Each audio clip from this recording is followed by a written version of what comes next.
Kanalıma ve mutfağıma hoş geldiniz. Evet sevgili dostlar, çok pratik ve çok tercih edilen, çok lezzetli bir börekle tanıştırıyorum. İster börek deyin, ister poğaça deyin. Gerçekten börekçilerde satışına yetişilmeyen bir börek bu. Evet, şimdi bu lezzetli ve çok pratik böreğimizin yapım aşamalarına buyurun birlikte geçelim. Hamurumu yoğurmak için öncelikle 1,5 su bardağı suyumu tabağıma alıyorum. Tabii ki ılık su olacak. 1 çorba kaşığı sıvı yağımı da aldım. 1 tatlı kaşığı tuzumu aldım. Ve unumu dahil etmeye başladım.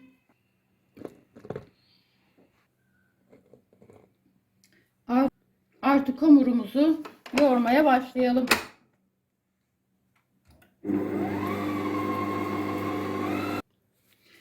Evet, hamurum için 4 su bardağı un kullandım. Hamurun şeklini size gösteriyorum. Şöyle basıyorum. Yapışıyor gibi zannediyor insan ama elime bakıyorum. Yapışmıyor. Şöyle dokusunu da göstereyim. İsteyenleriniz oluyor. Dokusunu görelim diye. Hafif yumuşak. Ele yapışmayan bir hamur. Evet, böyle üzerini kapatıp 20 dakika dinlendiriyorum. Evet, 20 dakika bekledim. Hamurum daha bir güzelleşti. Hemen hamurumu kaldırıyorum. Un serptim. Tezgahıma aldım. Bezeleri ayıracağım. Evet, bezeleri ayırıyorum.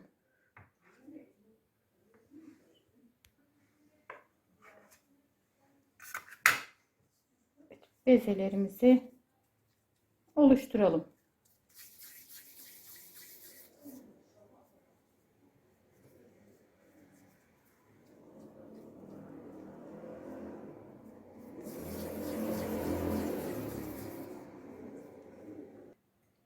Evet, bezelerimi tamamladım. Şimdi unlayıp kenara alıyorum. Arzu ederseniz tezgaha bir miktar un serpip öyle de koyabilirsiniz.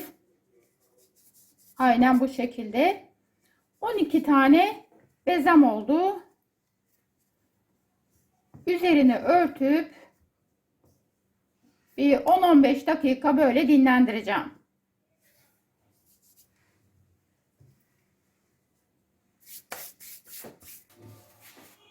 Vaktim vardı arkadaşlar. 15 dakika bekledim. 10 dakika bile bekleyebilirsiniz. Evet, hemen bezelerimi un yardımıyla açıyorum. Un kullanıyoruz arkadaşlar bu aşamada açarken.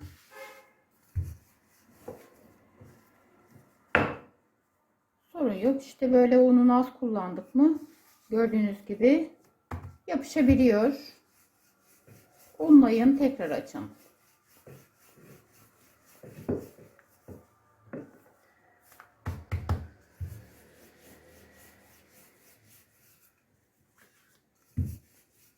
Evet, tatlı tabağı büyüklüğünde açıyorum.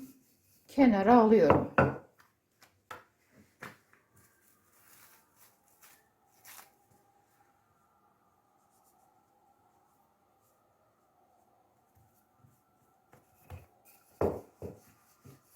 Çeşit tatlı tabakları var. Onu da belirtelim. Çok küçükler var. Orta boylar var. Bir de biraz daha büyük boylar var. Biz orta boy tatlı tabağı büyüklüğünde açıyoruz.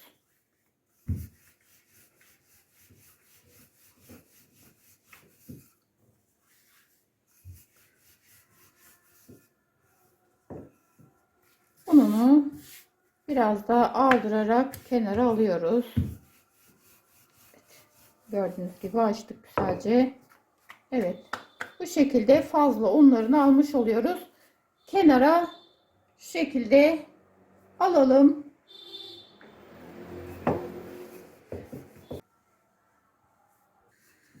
Evet, son bezemizde açtık. Tamamını açmış olduk. Bezelerimin tamamını açtım. Tabağımın tabanını sıvı yağla yağlıyorum. Evet, hamurumun bir tanesini tabağıma aldım. Hiç boşluk kalmayacak şekilde yağlıyorum. Evet, ikincisini de aldım.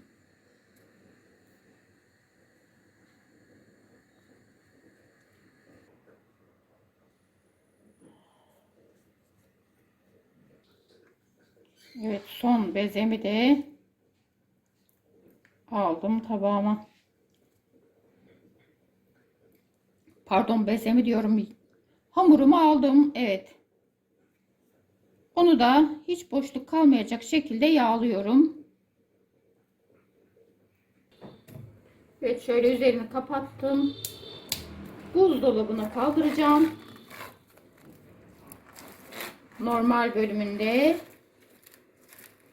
yarım saat bekleteceğim.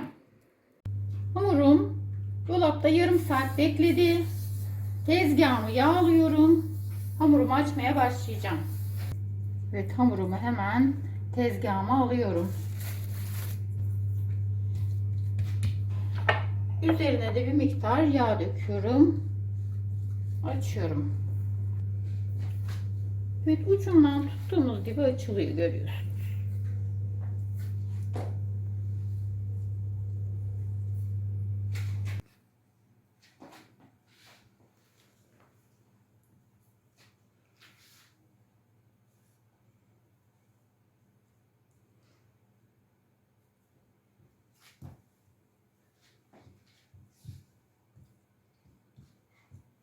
Evet, açtım güzelce.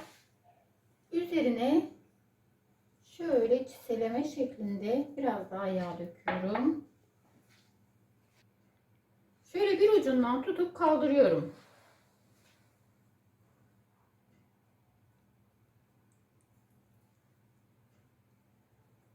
Şöyle koydum. Şöyle açıyorum. Şu ucunu aldım, buraya koydum. Çok pratik, herkesin yapabileceği bir börek. Peynirli börek yapıyorum. Getirdim. Evet. Böylece kaldırıp tabağıma alacağım. Pardon, yağlı kağıt serdiğim tepsimi alacağım.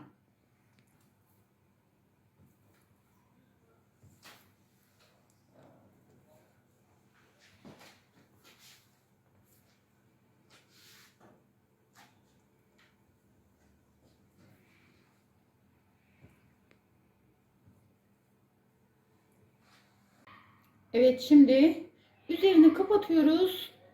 Yarım saat böyle dinlendiriyoruz. Yarım saat dinlendirdik. Şimdi önceden ısıtılmış 180 derece fırında pişirmeye götürüyorum. Ve fırından çıktı. Evet, çok da güzel oldu. Şöyle altı üstü nefis pişti. Hem çıtır hem yumuşak, hepsi bir arada. Çok da kolay bir börek. Çok da lezzetli. Evet. Yapacak, yiyecek olanlara sağlıklı, afiyet olsun. Keyfiniz hep yerinde olsun. Bizi izlemeye devam edin. Yeni tariflerimizden haberiniz olsun.